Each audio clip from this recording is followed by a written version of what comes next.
Kim Woo-jin walked into the huge meeting room where aliens from 47 different worlds sat waiting. The room was bigger than 3 football fields put together. Strange creatures filled every seat. Some looked like giant insects. Others had blue skin that glowed softly. A few were made of what looked like living crystal. Kim wore his best black suit, the one with the Korean flag pin on his chest. Behind him walked Park So-young, a woman in military uniform whose job was to speak for all human soldiers. Next came Lee Dong-woo, who handled trade deals between humans and aliens. Last was Choi Min-ho, a scientist who had saved millions of alien lives with his medicines.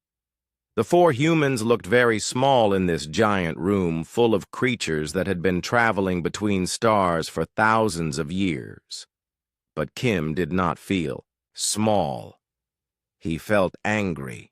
The meeting started like always. Speaker Thelvak, an alien that looked like a tall gray tree with glowing eyes, called for quiet. His voice echoed through the room like thunder. All the alien representatives stopped talking and looked at the center of the room where a blue light showed who could speak. A Velkari stood up first. The Velkari looked like lizards that walked on 2 legs, but they wore fancy robes covered in jewels. This one's name was Sarketh, and he had been complaining about humans for months. "The humans have done it again," Sarketh said, his voice full of anger. "They built cities on 3 new worlds without asking us first. They did not wait for our scientists to check if the planets were safe. They just went ahead and did what they wanted." Murmurs filled the room. Some aliens nodded their heads or made clicking sounds that meant they agreed. Others stayed quiet, but Kim could see they were thinking hard about what Sarketh had said. Park So-young felt her hands turn into fists. She had been a soldier for 20 years, and she knew what it meant to protect people. Those 3 worlds that Sarketh was complaining about, they were homes for human families who had nowhere else to go. Earth was getting too crowded, and people needed new places to live and work. Lee Dong-woo stood up when the blue light moved to him. He was a short man with gray hair who had spent his whole life making deals between different groups. He knew how to talk to people and make them understand each other. "The families on those worlds needed homes now," Lee said in a calm voice. "Your survey process takes 50 years. That means children would grow up and have children of their own before you decided if their planet was safe. We cannot wait that long when people need help today." A creature that looked like a giant jellyfish floating in a tank of water made angry bubbling sounds. This was a member of the Crystalline Hive, a group of aliens that shared one big brain between all of them.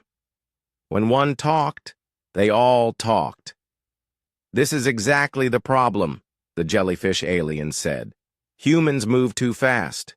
You make changes too, quickly. You do not think about how your actions affect the rest of us. We call this temporal aggression, being violent with time itself." More aliens started talking at once.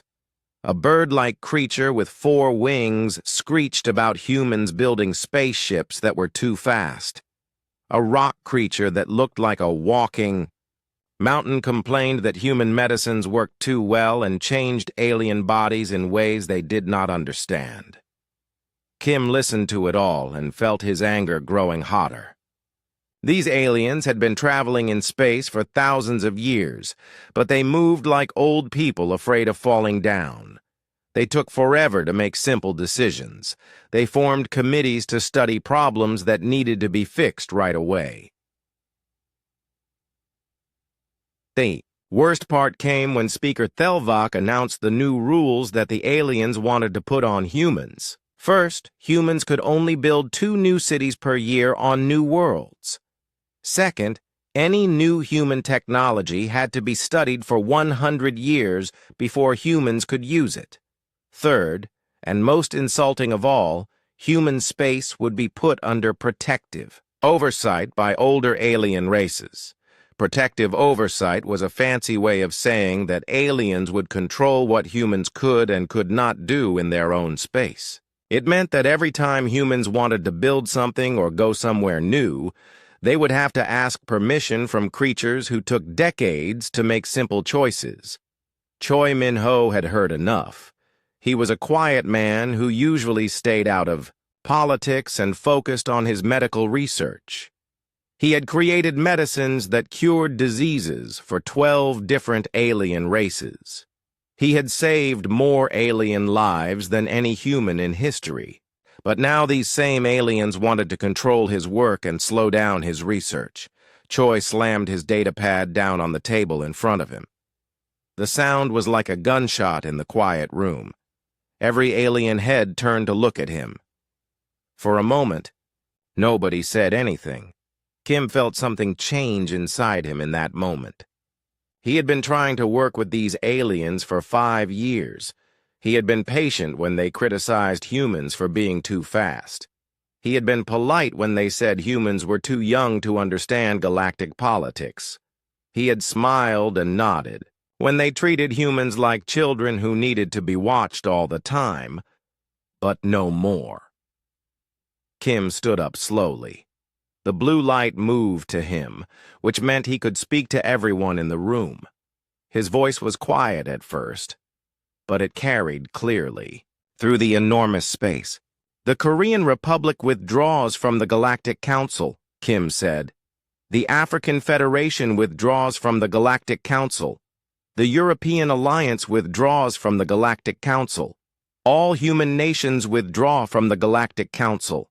This withdrawal starts right now." The room became completely silent. In 3,000 years of galactic government, no race had ever just walked away from the council. Species might be kicked out for breaking rules, but nobody had ever chosen to leave. Kim looked around the room at all the alien faces staring at him.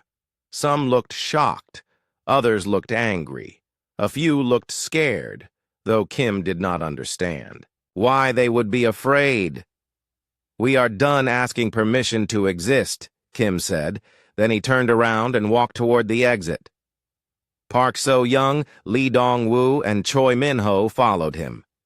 As they reached the door, Kim heard Speaker Thelvak calling for them to come back, saying they could talk about the new rules and maybe change some of them. But Kim did not stop walking. Behind him, Han Nari, a young woman who handled communications, pressed a button on her device. This sent a message to every human world in space. "We have left the Galactic Council. We are free." As the 4 humans walked out of the giant meeting room, none of them looked back. They had spent too many years looking back at what the aliens wanted. Now it was time to look forward to what humans could build on their own. The door closed behind them with a soft sound, but in the meeting room they had left behind, that soft sound felt like the loudest noise in the galaxy. Commander Yu Ji-sung stood on the control deck of his cargo ship called Soul's Promise. Through the big window in front of him, he could see 5 Velkari ships flying toward him as fast as they could move. Their ships looked scared, if ships could look scared.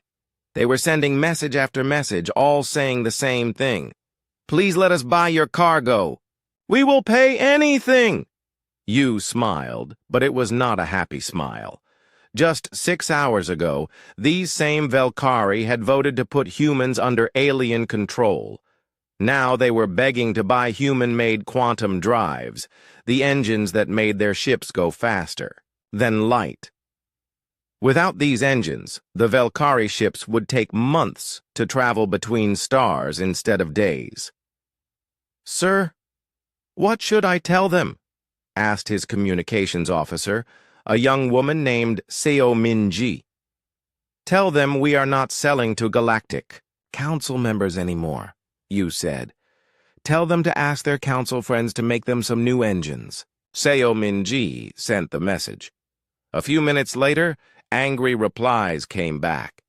The Velkari were offering 10 times the normal price, then 50 times, then 100 times. They were getting desperate. But you had his orders from Earth. No trade with council species until they learned to respect humans. The Velkari ships finally gave up and flew away, probably to look for other human traders who might ignore the new rules.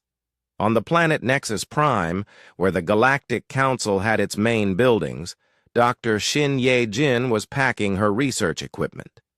She was the human scientist who had found a cure for the Etherian plague, a terrible disease that had killed millions of the tree-like aliens over the past 50 years. The Etherian scientists who worked with her were standing around her lab, looking sad and worried. Their leader, a tall alien named Morthek, whose bark-like skin was turning gray with age, stepped forward. "Dr. Shin, please reconsider," Morthek said in his deep, slow voice. "Your research has saved so many lives. If you leave now, millions more will die from diseases we cannot cure without your help." Shin stopped packing and looked at him. She had liked working with Morthek. He was kind and smart, and he really cared about helping sick people. But he had also voted to slow down her research to acceptable time frames, which meant taking 50 years to test medicines that could save lives today. "Morthek, I offered to teach your scientists how to make the medicines themselves," Shin said. "But your council said my methods were too fast and too dangerous. They wanted me to spend 20 years just writing reports about how the medicine worked before anyone could use it."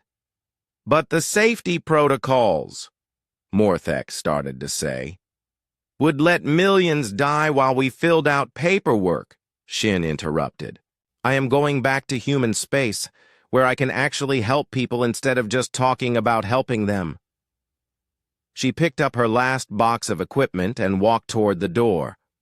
Behind her, she heard Morthek making the deep humming sound that meant Etherians were very upset. "Find your own cures," Shin said without turning around. "You have had 3,000 years to figure out how to do medical research. Maybe it is time you actually tried." Meanwhile, in a completely different part of the galaxy, Admiral Song Tae-hyun was receiving emergency messages from the Zephyrian Empire. The Zephyrians looked like tall cats that walked on 2 legs, and they were some of the bravest fighters in the galaxy. But now they were in serious trouble. The Void Swarm had attacked 3 Zephyrian colony worlds. The Void Swarm was not really alive, but it was not a machine either. It was something in between. Dark creatures that ate energy, and got stronger every time they fought someone new. They learned from every battle and became harder to beat. For 20 years, human military ships had been the ones who rushed to help when the Void Swarm attacked. Human ships were fast, and their captains made decisions quickly, while other alien races spent weeks arguing about what to do.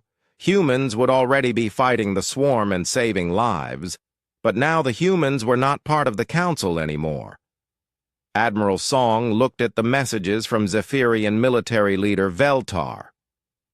The cat-like alien was asking, no, begging, for help. 3 Zephyrian worlds were under attack right now. The closest council fleet was 6 weeks away from the battle zone. In 6 weeks, there would be nothing left to save. Captain Lim Bo-ra commanded the human battle group that was closest to the Zephyrian worlds. Her ships could reach the colonies in 18 hours. Song knew that Bo-ra and her crews were ready to fight. They had trained their whole lives to protect innocent people from monsters like the Void Swarm. But Foreign Minister Kang Hyun-woo had been very clear in his orders. No military help for council members without formal treaties. Humans were done.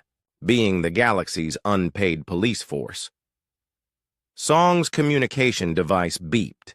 It was a direct message from Veltar, sent ship to ship instead of through official council channels. The Zephyrian's voice was full of pain and fear. "Admiral Song, I know your government has ordered you not to help council members," Veltar said. "But please, our children are dying. The swarm has broken through our defenses on Zephyr 7. In 6 hours, 1 million civilians will be dead. Please." Song closed his eyes and felt sick. He was a soldier, and soldiers were supposed to protect people. But he was also human, and humans had just learned that the galaxy only wanted their help, not their friendship or respect. "Send a message to Captain Lim," Song told his communications officer. "Tell her to hold position. We do not move unless Earth gives new orders." The communications officer, a young man named Park Jun-sik, looked shocked. "Sir, the Zephyrians have always been fair to us. They never voted for the restrictions." "I know," Song said quietly. "But if we help them now, the Council will think they can treat us badly and still expect us to save them when things go wrong. Sometimes you have to let people face the consequences of their choices." 6 hours later, the reports came in. Zephyr 7 had fallen to the Void Swarm. 1 million Zephyrian civilians were dead, including thousands of children. The swarm had grown stronger from the battle and was moving toward 2 more colony worlds. Other alien races started sending urgent messages to their council representatives. If humans would not help fight the Void Swarm, who would? The ancient Etherians were too slow to fight effectively. The crystalline hive was strong, but took forever to make decisions about where to send their forces. The Velkari were good at making money, but their soldiers were not brave enough to fight the swarm. For hundreds of years, the galaxy had depended on human speed and human courage to solve problems that the older races could not handle quickly enough. Now, as alien colonies burned and innocent people died, the council members were beginning to understand what they had lost. On Earth, President Kwon Mi-young received reports about the growing chaos in council space. Trade was collapsing because human technology was suddenly unavailable. Military crises were getting worse because human fleets were not responding to calls for help.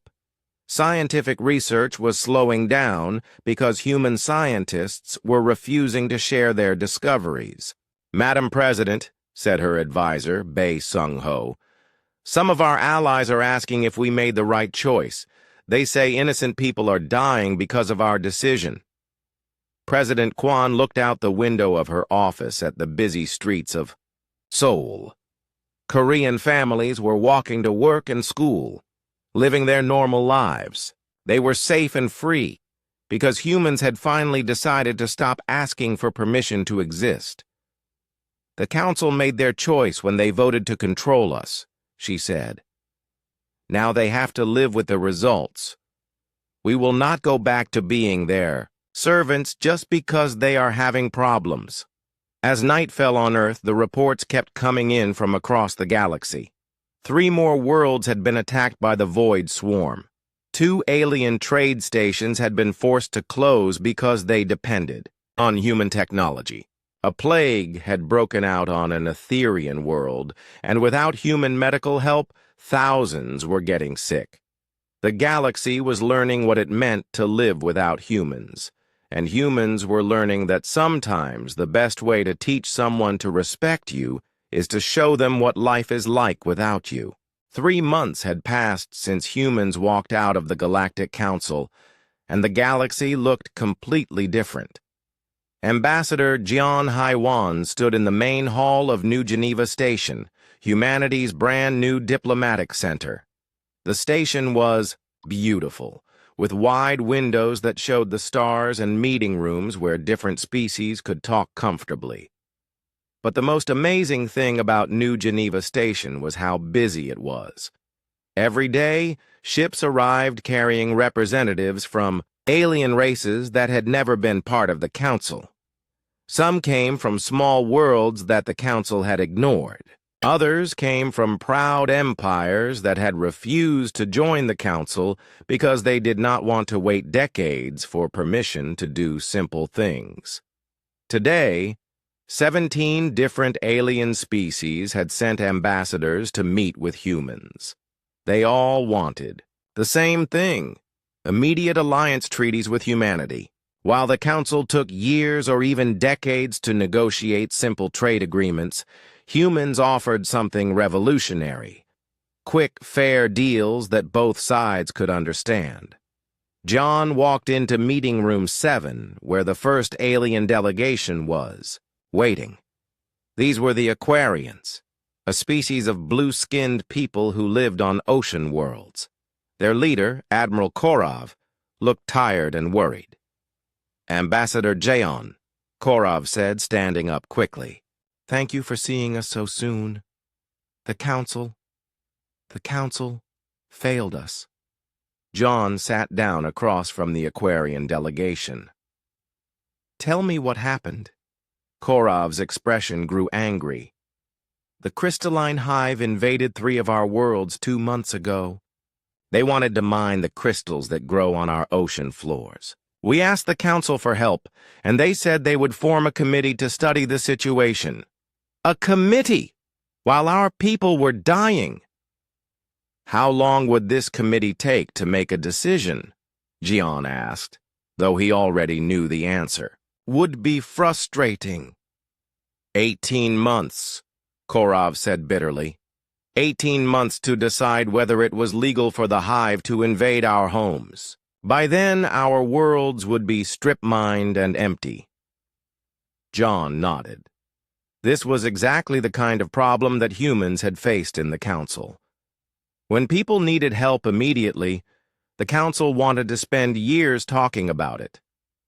"What would you like from humanity?" John asked. "We want a mutual defense treaty," Korov said. "We will help defend human worlds if they are attacked, and you will help defend ours. We also want to trade freely and share technology."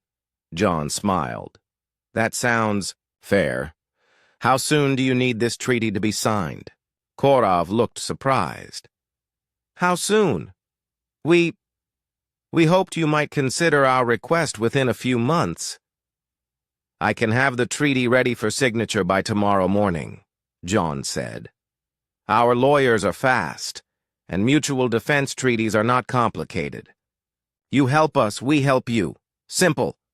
The Aquarian delegation looked shocked. In Council space, even simple agreements took months of negotiation and committee reviews. "But don't you need to study our military capabilities? Review our technology? Check our economic records?" asked another Aquarian. "Do you plan to honor the treaty?" Jaon asked. "Of course," Korov said. "Then we have a deal," Jaon replied. "We will sign tomorrow, and human ships can be protecting your worlds by the end of the week." It was that simple, and it worked. By the end of the week, Admiral Park Chan-woo's human fleet had driven the crystalline hive away from Aquarian space. The battle took 3 days instead of the 18 months the Council would have spent just deciding what to do. The Aquarians were so grateful that they immediately shared their advanced underwater technology with humans, allowing human colonies to build cities beneath the oceans. Word of the Aquarian success spread quickly through the galaxy. Soon, Geneva Station was receiving requests for meetings from species all over the galaxy. Some were small governments that had never been powerful enough to join the Council. Others were major empires that had grown tired of Council bureaucracy. Dr. Bei Su-jin had built the first interspecies research station outside of Council space on a small moon near human territory. The station was called Breakthrough Base, and it lived up to its name. Without Council regulations slowing everything down, Su-jin's team had accomplished more in 3 months than most Council research projects accomplished in decades. The biggest breakthrough came when Sujin's team, working with Aquarian ocean scientists and engineers from the Kef Republic, developed faster-than-light communication. In council space, this technology had been studied for over a century, but council committees could never agree on whether it was safe to use. Sujin's team tested it, improved it, and had it working in just 6 months. The secret, Sujin explained, to a group of visiting scientists is that we focus on making things work instead of making things perfect. Council scientists spend decades trying to eliminate every possible risk. We spend weeks learning how to manage risks so we can get the benefits right away. The new communication system meant that human colonies could talk to each other instantly, even if they were on opposite sides of the galaxy. More importantly, it meant that any species that joined humanity's alliance got access to the same technology immediately. Meanwhile, in council space, Speaker Thelvac was dealing with the worst crisis in council history. The Void Swarm had consumed 12 star systems, and the council's slow response had let the problem grow much worse. Refugee populations from destroyed worlds were overwhelming the ancient council planets, and the economy had shrunk by 30% as human technology became unavailable. Even worse for the council's reputation, 7 member species had formally asked to leave the council and join humanity's alliance instead. These species were tired of waiting for permission to solve their own problems. The most embarrassing moment came when the proud Valdorian Empire, one of the founding members of the council, sent a secret message to Earth. The Valdorians had been among the loudest voices calling for restrictions on human expansion. Now they were quietly asking if humans would be willing to form a defense agreement. Senator Oh Seung-jun of the Terran Senate read the Valdorian message aloud to his colleagues. The Valdorian Empire recognizes that our previous statements about human expansion may have been overly cautious. We would like to discuss the possibility of human military assistance in exchange for territorial concessions and exclusive trading rights.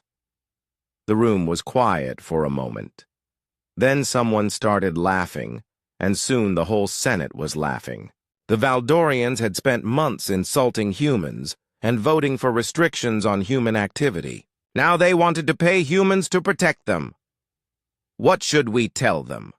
Asked another senator. Tell them we will consider their request, O replied. After they formally apologize for their previous statements about humans being too aggressive and too young to understand galactic politics. The brain drain from council space to human space was getting worse every day. The best scientists, engineers, and military officers were leaving council worlds to work with humans. These aliens had grown tired of spending their careers filling out forms and waiting for approval to do their jobs. Dr. Yim Sora, a human psychologist, studied the aliens who came to work in human space. They all say the same thing, she reported. They joined the council because they wanted to be part of something bigger than themselves. But the council became more interested in maintaining order than in achieving greatness. These aliens want to build things, discover things, and explore the unknown. In council space, everything unknown is treated as dangerous. In human space, everything unknown is treated as an opportunity. The biggest example of this difference came when Captain Moon Ji-hai's exploration ship discovered a new planet that seemed perfect for colonization. The planet had good weather, plenty of water, and no signs of intelligent life. In council space, such a planet would be studied for decades before anyone was allowed to land on it. Captain Moon's crew studied the planet for 3 weeks, confirmed it was safe, and sent word back to Earth. Within 2 months, the first human colony ships were on their way. Within 6 months, New Harmony was a thriving settlement of 50,000 people. 3 species that had recently joined humanity's alliance asked if they could send colonists to New Harmony as well. The humans said yes immediately.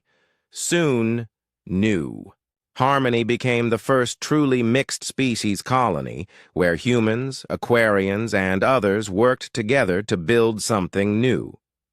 President Kwon Mi-young visited New Harmony 6 months after it was founded. She walked through streets where human children played with young Aquarians, where human engineers worked alongside alien scientists, and where different species had learned to live together not because they were forced to by some distant government, but because they chose to. This is what the council never understood, President Kwon said to the crowd that gathered to hear her speak. Cooperation cannot be commanded from above. It has to grow naturally from mutual respect and shared goals. The council tried to create unity through rules and committees. We create unity through friendship and common purpose. As President Kwon's ship left New Harmony, she looked out at the busy space around the planet. Ships from a dozen different species were arriving and departing, carrying trade goods, families moving to new homes, and scientists sharing discoveries. It was chaotic and loud and wonderful. In council space, everything was quiet and orderly, and dying. In human space, everything was noisy and growing and alive. The council's emergency meeting room felt different than it had 6 months ago. Speaker Thelvac looked out at the representatives of species that had once ruled the galaxy with confidence and pride.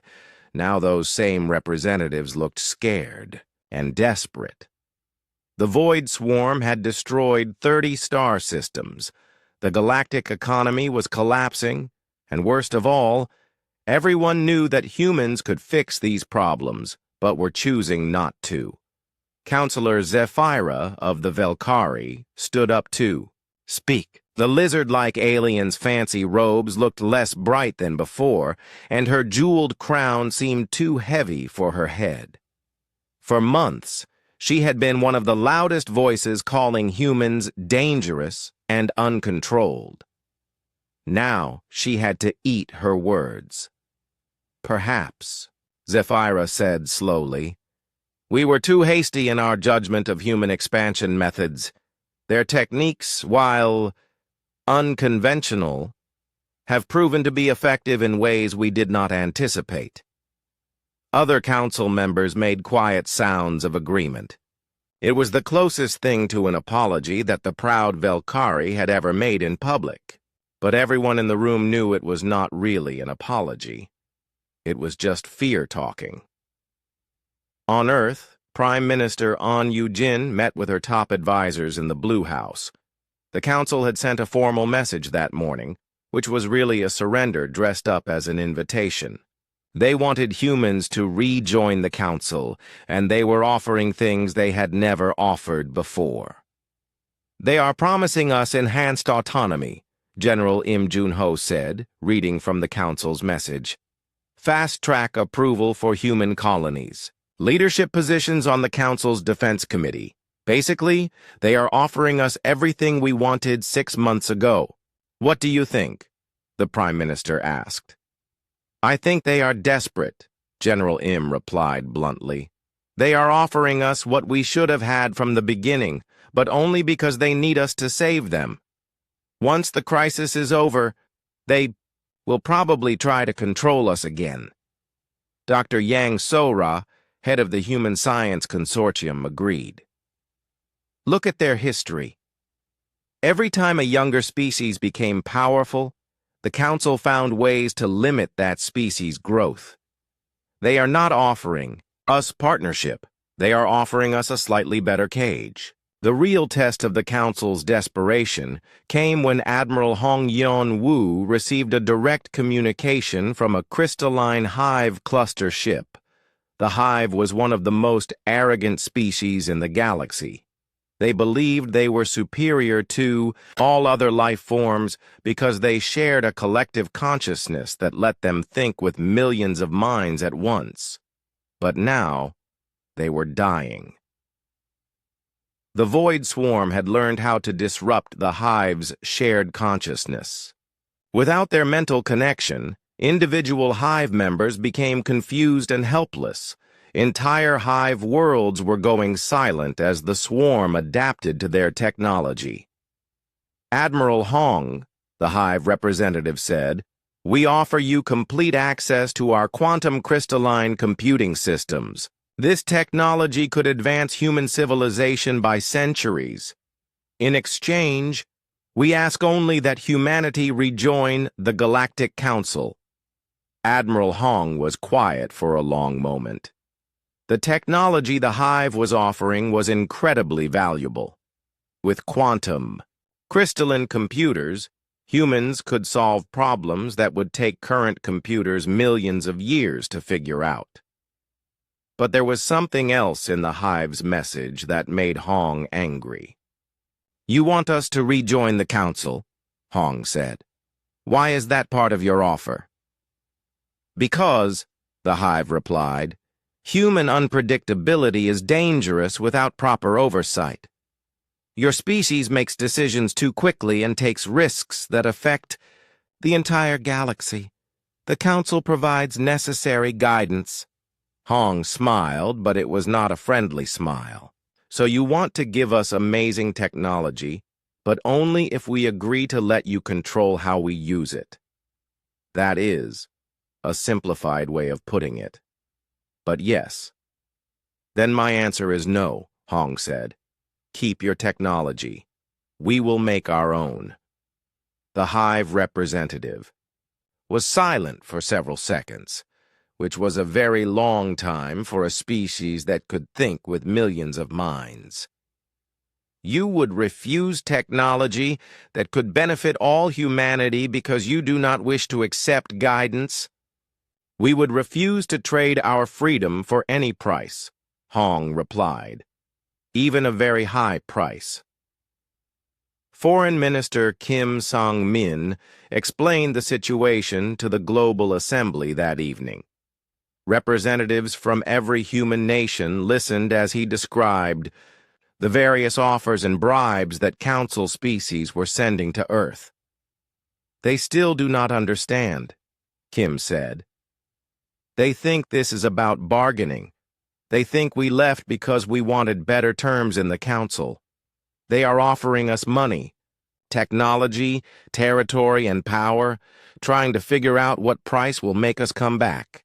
"What do they not understand?" asked the representative from Brazil. "They do not understand that we do not want to be in their council at all," Kim replied. "We do not want to be junior partners in their system. We do not want to be senior partners in their system. We want to build our own system, one that actually works." Kim pulled up a holographic display that showed the current state of the galaxy. One side showed council space, where red indicators marked crisis after crisis that was getting worse because the council could not respond quickly enough. The other side showed human space and the Free Systems Coalition, where green indicators showed growing colonies, successful trade relationships, and peaceful cooperation between different species. "The council thinks we are children who got angry and ran away from home," Kim continued. "They think if they offer us enough candy, we will come back and behave ourselves. But we are not children, and we did not run away. We grew up and moved out." The truth of Kim's words became clear when the Etherian race, the oldest and most respected species in the council, sent their own secret message to Earth. Elder Counselor Orthven had been alive for over 2,000 years. He had helped found the Galactic Council and had watched it grow into the most powerful government in galactic history. Now he was watching it die. "President Park," Orthven said in his message, "I have lived for 2 millennia, and I have seen many changes in the galaxy. but I have never seen change happen as quickly as it has in the past 6 months. Your species has accomplished in half a year what we thought would take decades. President Park Hyun-jung watched the message with her cabinet. The ancient Etherian looked tired in a way that went deeper than physical exhaustion. He looked like someone who had spent his whole life building something, only to watch it crumble. "We made a mistake," Orthoven continued. "We thought wisdom came from age and experience. We thought that because we had survived for thousands of years, we knew the best way to do things. We forgot that survival and growth are different things. We survived by being careful and slow. You grow by being bold and fast." The elder paused, and when he spoke again, his voice was quiet and sad. "The Council is dying, President Park. Our member species are leaving to join your alliance. Our economy is collapsing without human technology. Our military cannot protect our people without human speed and innovation. We thought we were teaching you how to be civilized. Instead, you have shown us how to be truly alive." President Park felt a mixture of sadness and satisfaction as she watched the message. She had not wanted to destroy the Council. She had just wanted humans to be free to grow and explore without artificial restrictions. But the Council had made their choice when they voted to control humanity instead of partnering with them. "What do you want us to do about it?" Park asked aloud, even though Orthoven could not hear her. As if he had heard her question, the elder answered, "I am not asking you to save us. We made our choice, and now we must live with the consequences. I am asking you to remember us kindly when we are gone, and to do better than we did with the power you now have."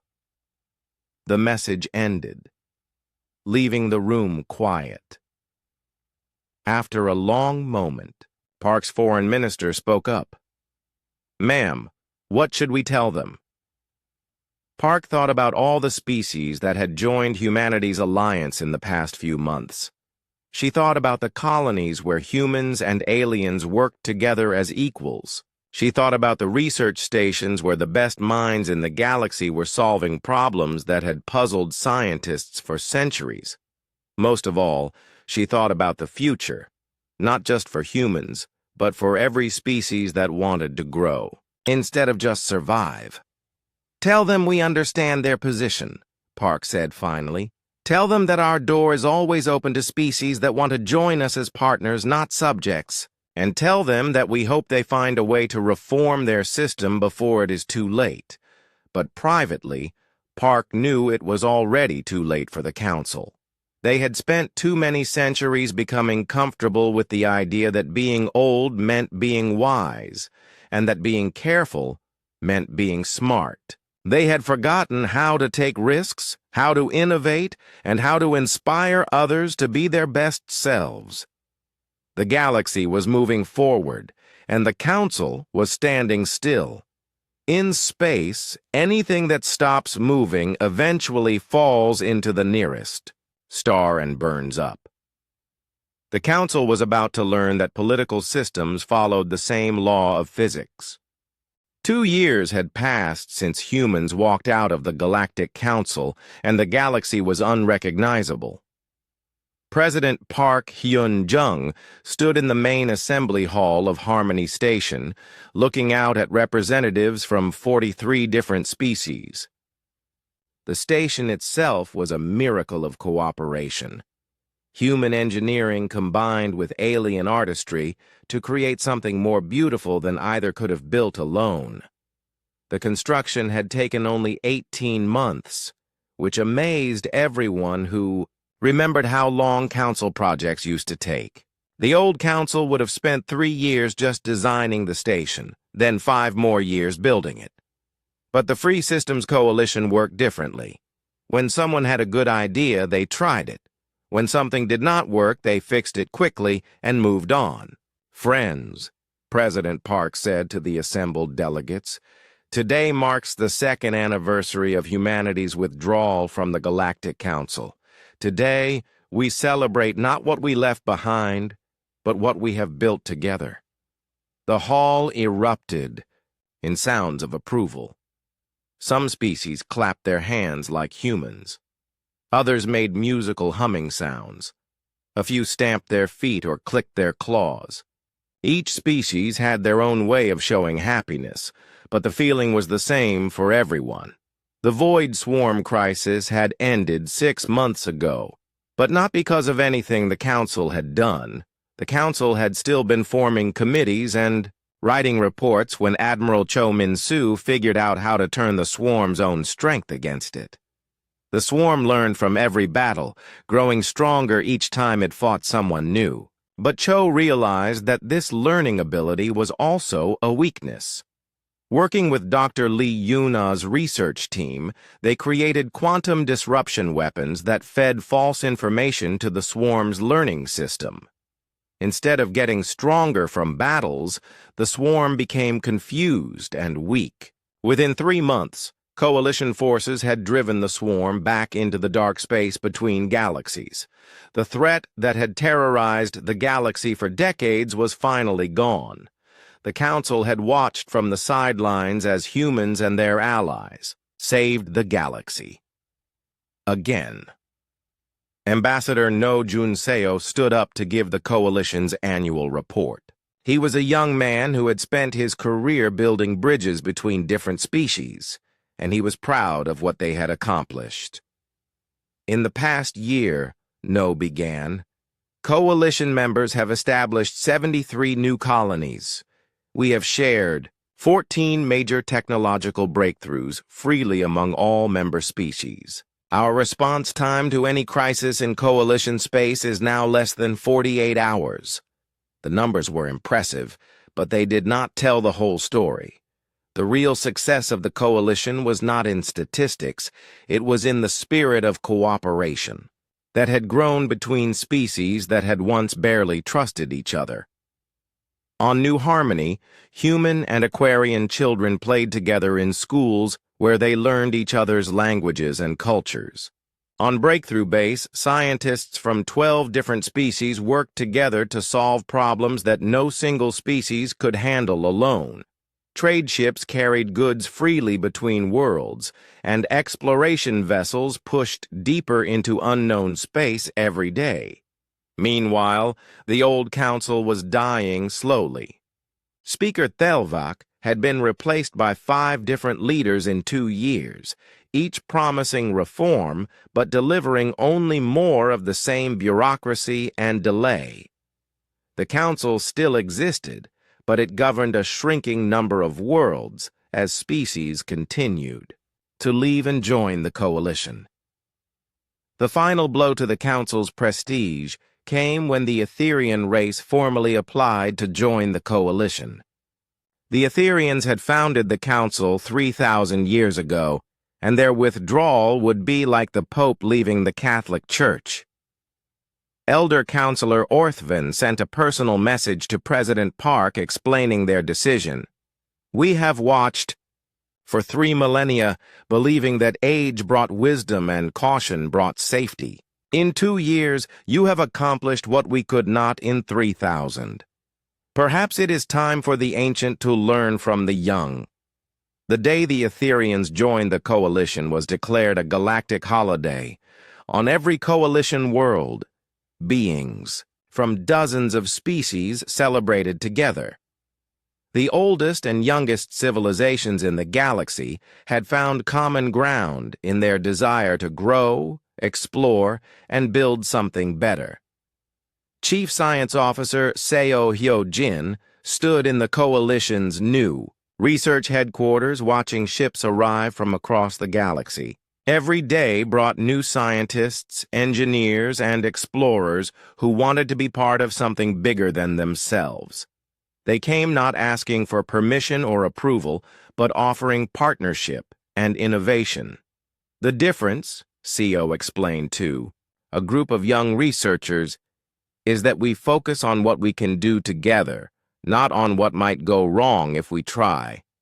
The Council spent so much energy preventing mistakes that they forgot to accomplish anything worthwhile.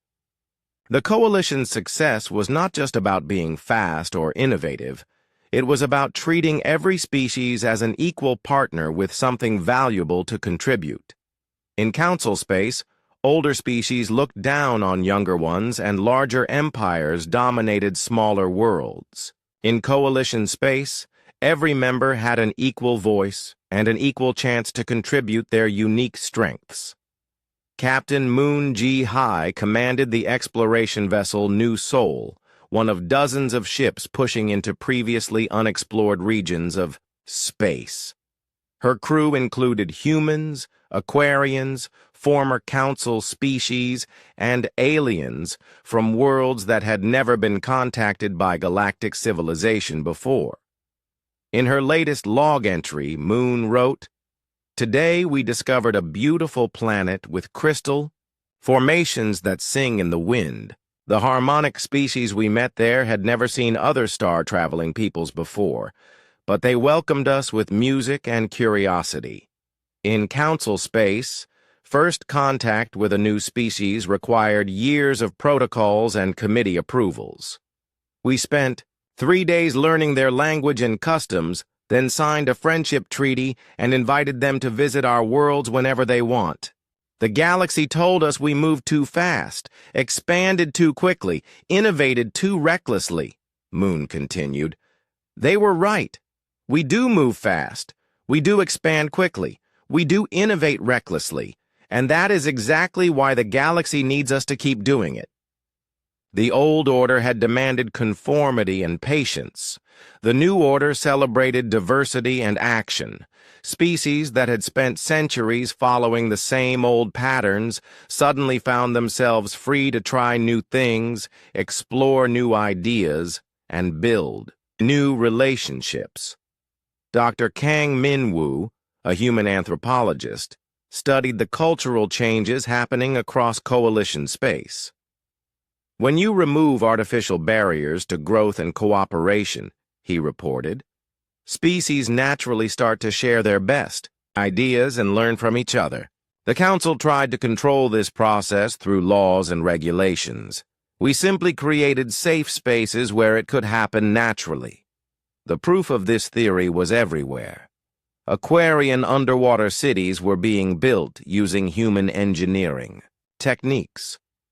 Human medical research was advancing rapidly thanks to Etherian knowledge of long-term biological processes. Former Council species were rediscovering their own innovative potential after centuries of bureaucratic suppression. President Park stood on the observation deck of Harmony Station, looking out at the busy space traffic around the station. Ships from dozens of worlds came and went constantly, carrying families, goods, ideas, and dreams. It was chaotic and beautiful and alive. Her aide, Kim Yoo-jin, joined her at the window. "Ma'am, we just received word that the Valdorian Empire has formally requested to join the Coalition. They are offering to apologize publicly for their previous statements about human expansion being dangerous and irresponsible." Park smiled.